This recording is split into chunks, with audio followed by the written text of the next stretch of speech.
언시국 TV 핫 인터뷰입니다. 오늘은 세금 도둑 잡아라의 하승수 공동대표 모셨습니다. 어서 오십시오. 네, 안녕하세요. 예. 우선 제주항공 참사 희생자들을 애도하고 가족 여러분에게 깊은 위로의 말씀을 드립니다. 자, 하 변호사님, 네. 이게 시국이 시국인 만큼 우선 법률가로서 윤석열 탄핵 심판 결과 어떻게 전망하십니까? 저는 뭐 정상적으로 심리만 진행되면 100% 탄핵 인용이 될 거라고 저는 믿습니다. 믿고 지금 이제 구인 헌법재판관 체제를 어떻게 만드느냐, 지금 그게 이제 관건이 되어 있는 것 같은데요. 하여튼 그것도 어떤 형태로든 어떤 방법으로든 뭐 구인을 채울 수 있지 않을까. 뭐 채우도록 해야 되고 네. 저희가 또 채우기 위해서 노력을 해야 되고, 그래서 9명 헌법재판관 체제만 완성이 된다면 뭐 윤석열 탄핵은 뭐 기정사실이다, 저는 그렇게 생각합니다. 네. 시기도 좀 예측을 해보신다면은 지금 이제 그 연말입니다만은 네. 한 2달, 2월 말까지는 결론이 날까요? 저는 뭐 2, 3월 정도가 아닐까, 2, 3월 개인적으로는. 네. 1월은 아무래도 좀 워낙 지연 전술을 펴니까 네. 어려울 것 같고, 한 2, 3월 정도가 되지 않을까. 뭐 네. 그 4월에 이제 2명의 헌법재판관이 추가 퇴임하기 전에 아마 결론은 나오지 않을까 싶습니다. 네, 그렇군요. 자, 그동안 이제 그 세금 도둑을 많이 잡으셨는데 민주당이 2025년도 정부 예산 총 4.1조 원을 감액했습니다. 네. 이에 대해서 뭐 이런 그 평가도 있습니다. 예산 편성에서 행정부 절대 우위 시대를 막 내렸다. 그런가 하면 그 윤석열이 밝힌 비상기업 명분 중 하나가 민주당의 예산 삭감이었지 않습니까? 이 일련의 과정을 어떻게 보셨고 나름대로는 어떻게 평가하십니까? 네. 저는 이제 민주화 이후에 오히려 그 삭감만 한 예산안이 한 번도 통과된 적이 없었다는 게 저는 더 문제였다고 생각합니다. 왜냐하면은 국회가 단독으로 증액을 할 권한이 없지 않습니까? 결국 정부 동의가 있어야만 증액이 가능한데, 그러다 보니까 계속 이제 야당 국회의원들도 자기 지역구 예산 증액시키려고 어떻게 보면은 그동안 문제가 많은 예산들, 적폐 예산이라고 할 수 있는 그런 예산들을 계속 살려준 겁니다. 그래서 이제 어떻게 보면은 순수 삭감 예산이 한 번도 없었다는 게 오히려 저는 큰 문제였다. 결국에는 그것 때문에 없어져야 될 예산들이 없어지지 않고 삭감돼야 될 예산이 삭감되지 않는 그런 현상이 계속되어 왔고, 그래서 저는 이번에도 만약에 그 민주당, 그러니까 야당과 여당, 정부가 타협을 했다면 이번에도 검찰 특수활동비 같은 일종의 적폐 예산은 삭감이 안 됐을 거라고 생각합니다. 오히려 한 번쯤은 이런 적폐 예산을 정리하려면 한 번쯤은 그 타협 없이 야당이 단독으로라도 삭감 예산안을 통과시키는 게 저는 필요했고, 이번에 이제 그게 좀 이루어졌다고 생각하고요. 거기에 대해서 뭐 여당이나 정부가 반발하는 것은 자유지만 사실 국회의 고유 권한입니다. 예산 삭감 권한은. 국회는 정부의 동의 없이는 예산을 증액할 수가 없기 때문에 어떻게 보면 국회가 가진 고유 권한은 예산을 삭감할 권한이고, 그 삭감할 권한을 헌법에 의해서 국회가 가지고 있고, 국민의 대표기관이 국민의 위임을 받아서 어떻게 보면 예산을 삭감한 건데, 그걸 가지고 이렇게 이런저런 이야기를 하는 것 자체가 사실은 저는 말이 안 된다. 더구나 윤석열이 그걸 탄핵은 하나의 명분 비슷하게 이야기했는데, 그거는 헌법에 대한 그 자체가 반헌법적인 발상입니다. 국회가 예산 삭감하라고 국회가 있는 것인데, 그러게요. 국회가 예산 삭감 권한을 행사했다고 해서 그걸 내란의 명분으로 삼는다는 것은, 그거는 윤석열의 헌법에 대한 인식이 얼마나 참 천박한 수준인지, 네. 아니 아예 인식이 아예 없는 수준인지를 잘 보여주는 거라고 생각합니다. 네. 굳이 인용을 하면 이제 이렇게 얘기를 했습니다. 검찰과 경찰의 내년도 특경 특활비 예산은 아예 0원으로 깎았습니다. 금융사기 사건, 사회적 약자 대상 범죄, 마약 수사 등 민생 침해 사건 수사, 그리고 대공 수사에 쓰이는 기묘한 예산입니다. 자신들을 향한 수사 방해를 넘어서서 마약 수사, 조폭 수사 같은 민생 사건 수사까지 가로막는 것입니다. 대한민국을 간첩 천국, 마약 소굴, 조폭 나라로 만들겠다는 것 아닙니까? 이렇게 얘기를 했습니다. 이거 팩트 체크를 좀 해주시죠. 일단은 이제 거짓말이고요. 첫 예. 번째로 말씀드릴 부분은 거짓말입니다. 왜냐하면은 특수활동비, 특정업무경비가 없어도 예를 들면 검찰이나 경찰의 기능이 마비되는 게 아니죠. 왜냐면 월급은 월급대로 나가고 업무 추진비도 나가고, 물론 이제 특정 업무 경비 같은 경우는 수사에 쓰는 돈이 일부 있기 때문에 그게 좀 어려울 수는 있지만, 근본적으로 기관 자체의 활동이 정지되는 건 아닙니다. 근데 마치 검찰이나 경찰의 기관의 활동이 정지되는 것처럼 이야기한 것은 일단 거짓말이고, 또 하나는 그동안 그러면 특수활동비 같은 경우는 제대로 써왔나? 검찰 같은 경우는 특수활동비를 기밀 수사에 쓰지 않았다는 게 이미 다 드러난 상황입니다. 특히 윤석열 대통령 본인이 가장 그 돈을 국민 세금을 엉터리로 쏜 장본인인데 본인이 뭐 이런 기밀 수사에 쓴 게 아니라 그야말로 본인 쌈짓돈처럼 자기한테 충성하는 검사들에게 뭐 돈 나눠주고 또 뭐 일부는 뭐 정말 기밀 수사에 안 썼을 가능성도 저는 높다고 보는데 어쨌든 본인이 그렇게 국민 세금을 쌈짓돈처럼 써놓고 마치 이 돈이 없으면 뭐 검찰이나 경찰의 기능이 정지되는 것처럼 표현한 것 자체가 사실은 가짜 뉴스고 거짓말이다. 저는 좀 그렇게 생각을 하고요. 사실은 또 하나의 문제는 뭐냐? 특정 업무 경비하고 특수활동비는 좀 다릅니다. 이따가 설명드리겠지만 특정 업무 경비도 좀 필요한 부분이 있습니다. 근데 문제는 뭐냐 하면은 검찰이나 경찰이 거기에 대해서 제대로 국회에 소명을 하지 않았다는 거죠. 국회에서 소명만 하면 예산을 살려줄 수 있다라는 입장을 계속 이야기했는데 그걸 적극적으로 소명하지 않았고 그리고 소명이라는 게 너무 당연한 거죠. 국민들 일반에게 다 공개 못 하더라도 최소한 국민의 대표기관인 국회의원들에게는 비공개로라도 자료를 내달라. 그러면 우리가 인정해 주겠다라고 했는데 그걸 안 한 것이기 때문에 사실은 예산이 삭감당한 것에 대해서 뭐 검찰이나 경찰이 할 말도 별로 없다고 저는 생각합니다. 진작에 자료를 제대로 제출하고 국회에 설명을 했으면 특정 업무 경비까지 삭감되는 일은 피할 수 있었다. 어떻게 보면 본인들이 자초한 자업자득이다라는 생각도 좀 할 수 있습니다. 그래서 궁금해지는데요. 왜 소명을 안 했을까요? 왜 자료 제출을 안 했을까요? 저는 뭐 경찰은 제가 잘 모르겠습니다. 검찰은 아주 불순한 의도가 있다고 봅니다. 왜냐하면은 검찰은 사실은 특정 업무 경비와 특수활동비가 있으면 특정 업무 경비는 모든 검찰 조직이 다 쓰는 돈으로 제가 알고 있습니다. 일선에 있는 검사나 수사관들까지.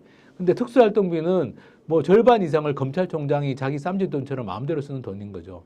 그럼 이걸 섞으면 안 되는데, 왜냐하면 검찰이 정말 검찰 조직을 생각했다면 이 두 개를 철저하게 분리하고 특정 업무 경비는 뭐 신용카드를 쓰는 게 카드를 쓰는 게 원칙이기 때문에 카드나 이런 자료들이 있었을 겁니다. 그럼 특정 업무 경비라도 살리려는 노력을 해야 되는데 그걸 하지 않고 이걸 묶어가지고 특수활동비, 특정 업무 경비를 묶어서 다 자료를 제출하지 않는 바람에 오히려 이제 특정 업무 경비까지도 전액 삭감이 되는 어떻게 보면 검찰총장이나 고위급 검사들, 특수부 검사들이 많이 사용하는 특수활동비를 살리려고 특정 업무 경비를 희생시켰다. 제가 보기에는 오히려 충분히 소명하면은 인정받을 수 있는 부분이 많이 있는데 오히려 특수활동비 살리려고 한 덩어리로 묶어가지고 이 논의하게 만들다 보니까 살릴 수 있는 특정 업무 경비도 살리지 못한 어떻게 보면 일선 검사들이나 검찰 수사관들에게 필요한 돈이 있는데 그 중에는 그것도 살리지 못한 결과를 초래했다.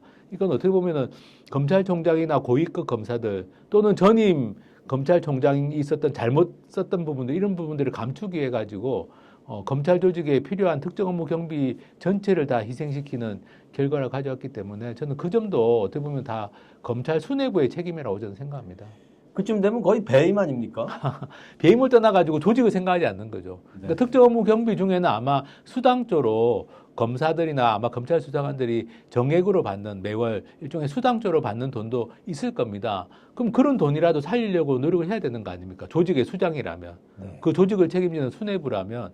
그러면 그거는 이게 우리가 정액으로 주는 돈이다. 이게 수사 업무나 이런 것 때문에 뭐 일일이 카드로 계산하기 어려워서 정액으로 주는 돈이 있다. 그렇게 소명하면 국회가 그걸 뭐 100%는 몰라도 인정해 줄 부분은 인정해 줬을 겁니다. 제가 보기에는 국회 법사위에서. 근데 그런 걸 안 하니까 통으로 다 삭감당한 거거든요. 그러니까 그런 거는 어떻게 보면 조직에 대한 그러니까 자기들 검찰총장이나 그런 검찰의 고위 검사들의 쌈짓돈처럼 쏜 특수활동비 챙기려고 일선 검사나 수사관들까지 쓰는 특정 업무 경비를 희생시키는 어떻게 보면 조직에 대한 정말 좀 조직을 좀 배신하는 행위라고 볼 수 있습니다. 그러네요. 네.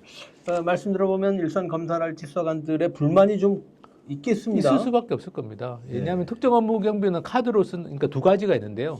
특정 업무 경비는 특수활동비는 기밀 수사에 쓰고 검찰은 대체로 다 현금으로 써왔다면 특정 업무 경비는 카드로 쓰는 게 원칙이고 그리고 크게 보면 두 부분으로 나눠져 있는 걸로 파악이 됩니다. 한 부분은 이게 정액으로 매달 이렇게 검사나 수사관들에게 정액으로 지급되는 돈이 있고 한 부분은 이제 카드로 쓰고 정산하는 돈이 있는데 이 카드로 쓰고 정산하는 부분에서는 일부 잘못 쓴 사례들도 있는 걸로 저희는 알고 있습니다. 가령 이제 이거는 수사에 써야 되는데 회식비로 쓴다든지 이건 잘못된 것이죠. 근데 그런 부분이 일부 있어도 전체적으로 봤을 때는 특정 업무 경비정에 정액으로 나가는 돈이나 또는 진짜 수사에 필요한 뭐 어디 뭐 출장 나가서 또는 뭐 어디 잠복 근무하면서 진짜 뭐 카드로 밥 사 먹을 수 있지 않습니까? 그런 돈들은 저는 인정해 줄 수 있다고 생각하는데 근데 이제 이 특수활동비 같은 경우는 그게 아니라 고위급 검사들이 쌈짓돈처럼 특히 검찰총장이 쌈짓돈처럼 쓰는 돈이라서 이 두 가지 돈은 성격이 좀 다릅니다. 다른데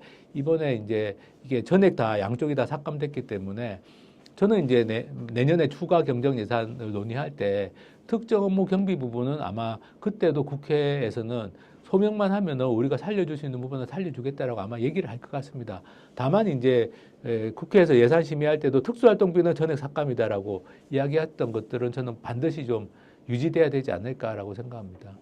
예, 그 특활비가 얼마나 방만하게 쓰였는지 사례를 좀 소개해 주시죠. 뭐 이거는 말할 수도 없는데요. 1년에 지금 80억 정도, 그러니까 이번에 그 검찰이 청구한 게 80억 정도 됐는데 그동안 써온 사례들을 보면 가령 이제 대표적인 게 검찰총장이 이 현금으로 만듭니다.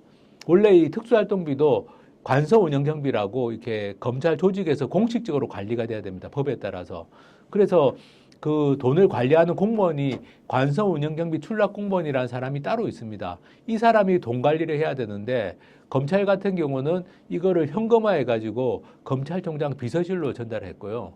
그래서 윤석열 검찰총장 같은 경우는 20개월 동안 78억 원을 현금화해서 받습니다. 총장 비서실에서.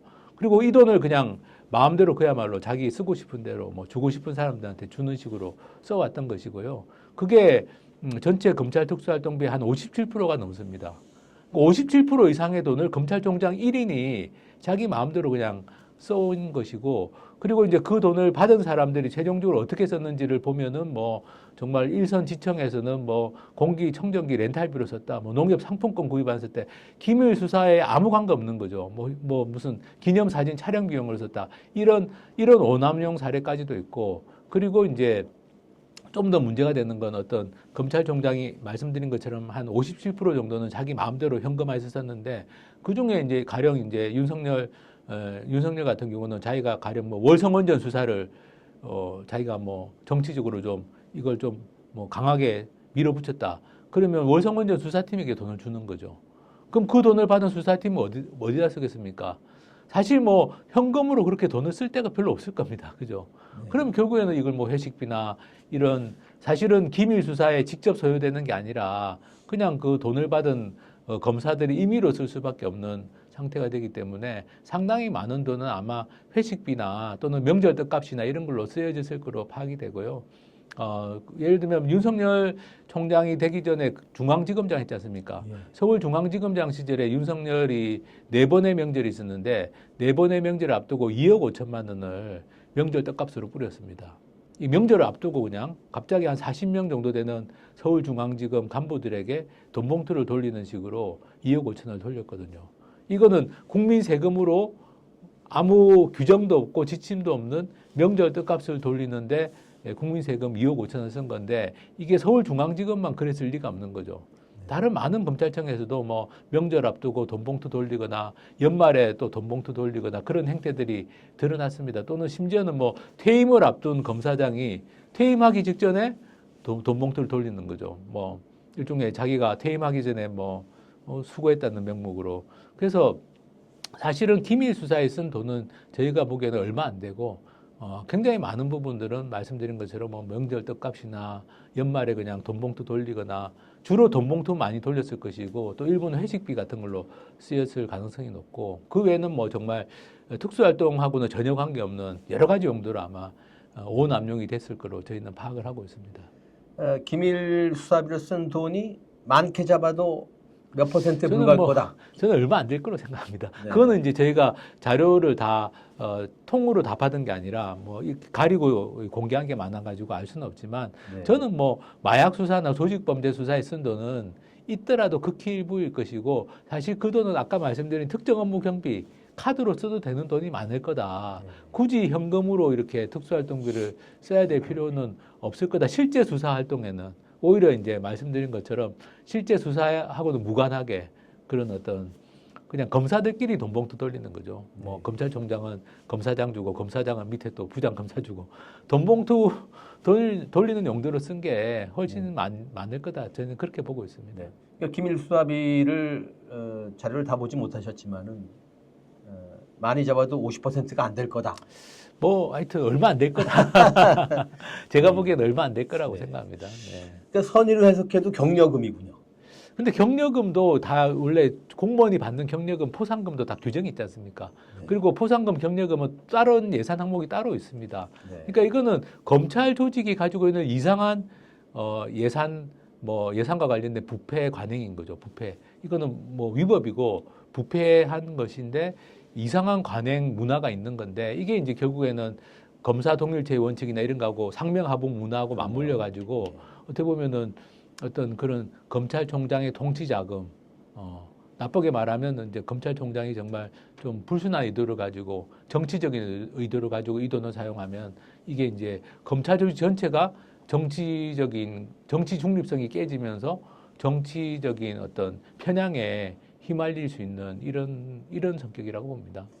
그러네요. 그러니까 마치 검찰 왕국 통치하듯이 나라를 통치하려던 게 아닌가 싶은 생각이 듭니다. 윤석열의 행태가 딱 그런 거죠. 그러니까 네. 검찰총장으로서 누릴 수 있는 굉장히 큰 특권 중에 하나가 특수활동비를 자기 마음대로 쓸 수 있다는 것인데 이게 대통령이 되니까 이제 나라 전체를 그냥 자기 마음대로 좌지우지하려고 한 것이고 저는 개인적으로 사실 앞으로 진상조사도 필요한 것이 과연 그럼 윤석열이 대통령이 된다면은 돈을 이렇게 안 썼을까? 대통령이 되면 더 많은 돈을 마음대로 쓸 수 있지 않습니까? 국민 세금을. 그럼 검찰총장 시절에 이렇게 자기 마음대로 자기 쌈짓돈처럼 국민 세금을 뭐 어마어마하게 썼다면 대통령에 대해서는 안 그랬을까? 그러네요. 저는 그 점도 저희는 나중에 윤석열이 뭐 탄핵이 되고 내란죄로 구속이 되더라도 내란죄하고는 별개로 이렇게 대통령이 대해서 저지른 어떤 권한 남용이나 네. 세금 오남용 문제도 반드시 저는 진상조사가 필요할 거라고 생각합니다. 그렇네요. 합리적으로 그렇게 추론할 수 있겠네요. 추론할 수밖에 없고 대표적으로 예를 들면 뭐 작년 4월 16일인가 그때 해운대 횟집에서 회식비 그 사건 있지 않습니까? 그 왜 해운대 어느 횟집에서 이렇게 장관하고 국회의원들하고 뭐 시도지사들 다 데리고 회식하고 나오는데 이렇게 도열시켜서 뭐, 이렇게 나오는데 그날 쓴 회식비를 무슨 돈으로 썼는지도 안 밝히고 있습니다. 제가 지금 정보공개 소송하고 있고 1심은 승소했는데 문제는 뭐냐? 그 돈을 대통령실에 특수활동비로 썼냐, 업무 추진비로 썼냐도 답변을 못 하고 있어요. 네. 이 말은 뭐냐? 대통령실에서도 돈 관리가 엉망진창이었을 가능성이 많다는 겁니다. 검찰총장 시절에 하던 버릇이 대통령이 되어서 더 심해지면 심해졌지 없어질 리는 없다. 더구나 검찰총장 비서실에서 돈 관리하던 사람들이 고스란히 지금 용산 대통령실로 옮겨간 상황인데 이 사람들 이름이 지금도 나옵니다. 뭐 부속실장, 수행실장 이런 식으로 나오는데 이 사람들이 과연 그럼 검찰총장으로 윤석열 밑에 있을 때 그런 행위들이 이루어졌는데 대통령이라는 더 막강한 권력을 가지게 된 사람 밑으로 다 고스란히 옮겼는데 그 사람들이 과연 그럼 대통령실에 가서는 돈 관리를 제대로 했겠는가 이런 합리적인 의심을 할 수밖에 없다고 생각합니다. 네. 그러니까 역대 총장 중에서도 아주 방만하게 썼다. 그렇습니다. 예, 지금 네. 문무일 총장 이전 자료는 다 폐기해, 그것도 불법 폐기입니다. 불법 폐기해서 자료가 없어서 못 받았는데 문무일 총장하고 비교해봐도 가령 전체 검찰 조직의 특수활동비 중에 문무일 총장이 한 40% 정도를 말씀드린 것처럼 현금화해가지고 총장 비서실을 옮겨서 썼다면 윤석열 같은 경우는 57%를 그렇게 썼습니다. 그러니까 문무일과 윤석열을 비교해봐도 윤석열이 훨씬 더 많은 특수활동비를 자기 마음대로 쓴 거고요. 그리고 여러 뭐 이문정 검사라든지 여러 사람들의 이야기들을 종합해 보면 결국에는 윤석열은 정말 아마 다른 검찰총장보다 훨씬 더 많이 이렇게 총장 특수활동비를 좀 마음대로 썼을 가능성이 높고 또 서울중앙지검장이던 시절도 후임하고 비교를 해보면 훨씬 많이 썼습니다. 그러니까 이 특수활동비 받아서 많이 쓰는 게 이게 습관화되어 있는 사람이었다. 윤석열 같은 경우는 저는 그렇게 생각합니다. 예. 검찰 특활비와 특경비, 특정 업무 경비 이게 좀 설명을 하긴 하셨습니다만은 어떻게 다른 거고 다시 한번 좀 좀 정리해 주신다면 그리고 본질적으로 어떤 문제가 있는 겁니까? 이게 이제 특수활동비라는 건 기밀이 요구되는 수사나 정보 수집 활동 이런 데 쓰게 돼 있고요. 특정 업무 경비는 그것을 제한 나머지 수사, 그러니까 기밀성이 별로 필요 없는 수사 이렇게 돼 있는데 사실 검찰이 하는 대부분의 수사는 특정 업무 경비를 써도 되는 돈입니다. 근데 왜 굳이 검찰이 특수활동비에 집착하느냐? 특수활동비는 현금으로 쓸 수 있는 예외가 좀 많이 인정이 되고 특정 업무 경비는 카드로 쓰는 게 원칙화되어 있다라는 차이가 있습니다. 결국에는 이제 현금으로 돈봉투 돌리려면 특수활동비가 필요한 거죠.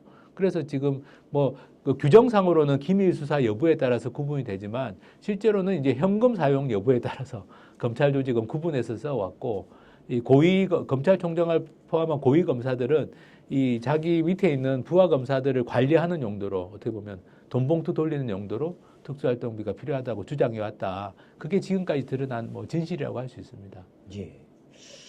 그렇다면 특활비, 특경비 개혁 이거 어떻게 해야 됩니까? 특정 업무 경비는 말씀대로 일부 필요한 부분이 있습니다. 어쨌든 검사나 수사관들, 일선 수사관들 저는 고생 많이 한다고 생각하거든요. 형사부나 공판부 검사들 고생 많이 하고 또 검찰 수사관들도 고생 많이 하는 수사관들 많습니다. 그러면 그런 사람들은 정액 수당을 받든 필요한 수사비 자기 개인 비용 안 쓰도록 카드로 쓸 수 있도록 해주는 게 필요한데 그 적정한 규모가 어느 정도인지는 검찰 조직이 국회에 소명을 해야 됩니다. 그래서 검찰이 요구하는 587억이면 587억 전체가 다 필요한 건지 아니면 그중에 일부는 좀 낭비되는 부분이고 일부만 진짜 필요한 건지 그 부분을 국회가 판단해야 되는데 판단하려면 국회 자료를 내야지 판단할 수 있는 거죠. 저는 개인적으로 특정 업무 경비는 좀 투명성을 강화하는 수준에서 좀 일부 좀 살려주는 게 필요하다라고 생각하고 다만 특수활동비는 말씀드린 것처럼 필요 없는 예산이다. 검찰 조직에 이 예산이 있는 이상은 검찰 조직은 정상화되기 어렵고 지금까지 보여왔던 여러 가지 그런 잘못된 어떻게 보면은 아주 편파적인 수사권 기소권의 남용 또 봐주기식 수사, 봐주기식 불기소 이런 것들을 해결하기가 힘들다라는 생각을 해서 특수활동비는 전액 삭감이 반드시 유지돼야 되고 특정 업무 경비는 적정한 선에서 저는 좀 회복해 줄 수도 있다라고 생각합니다. 과거 언론사의 그 문화 중에 이제 그 촌지 문화가 있었지 않습니까? 이게 드물게 집에 가져간 사람도 있지만 대개는 회식비로 쓰고 그랬거든요. 네. 근데 그게 말하자면 이 언론사의 그런 때론 그 상명하복 그런 문화를 지탱하는 하부 구조였다는 생각이 듭니다. 그러니까 특활비가 그런 용도로 그런 쓴 겁니다. 예, 검찰 조직의 상명하복 문화가 결국 돈봉투를 통해서 상명하복 관계가 확인되는 거죠. 검찰총장은 자기 말 잘 듣고 자기가 중요하다고 생각하는 수사하는 그런 데다가 특수활동비 돈봉투 주고 또 그 돈봉투 받은 사람은 또 돈봉투 주고 그러다 보면은 이 돈봉투가 고르게 배분되는 게 아니라 결국에는 편중될 수밖에 없습니다. 그래서 정말 고생하는 공판부, 형사부 검사들이 아니라 특수부라든지 과거에는 공안부 같은 검사들이 많이 받았을 것이고 그걸 통해서 이제 검찰 조직의 어떤 상명하복 관계를 유지하고 검찰총장이 어떻게 보면은 자기의 신임이나 이렇게 이런 것들을 돈봉투를 통해서 표현하는 이런 문화가 형성됐다고 저는 보여지고요. 그래서 이거는 검찰 조직이 정상화되기 위해서는 반드시 없어져야 될 잘못된 문화고 관행이고 예산이다 이렇게 생각합니다. 네. 자, 다시 검찰 개혁입니다. 또 법률가시라서 또 여쭤보는데 검찰 개혁 남대로는 어떻게 해야 된다고 보십니까? 저는 어쨌든 검찰의 권력을 통제를 해야 되는데 그 통제하는 방법으로 이제 공수처가 나왔죠. 근데 공수처가 지금 제 역할을 못 하고 있는데 그렇다고 저는 공수처를 폐기하기보다는 공수처는 공수처의 역할을 좀 제대로 할 수 있도록 예산이나 인력 같은 것들이 좀 확보가 돼야 될 거라고 생각하고 그리고 검찰의 직접 수사를 제한하는 것이 지금 안 되고 있지 않습니까? 이 윤석열 정권이 시행령, 시행규칙 이런 걸 가지고 장난을 쳐가지고 검찰 직접 수사 제한이 안 되고 있는데 어쨌든 저는 검찰은 기소가 저는 중심인 조직으로 탈바꿈하는 게 필요하다. 직접 수사를 일부 남겨놓더라도 그것은 좀 범위가 명확하게 좀 제한될 필요가 있다라고 생각하고 그리고 이제 검찰 조직의 굉장히 큰 문제가 그러니까 수사나 기소권을 편파적으로 행사해서 탈탈 터는 소위 말하는 먼지털이식 수사나 기소하는 것도 문제지만 다른 한편으로는 봐주기 수사 기소도 그만큼 더 심각한 문제라고 기소 생각합니다. 편의주의 이런 이번에 김건희 봐주고 다 그런 거라서 그래서 저는 이제 검찰의 불기소를 통제하기 위해서는 일본이 검찰 심사위라는 제도가 있습니다.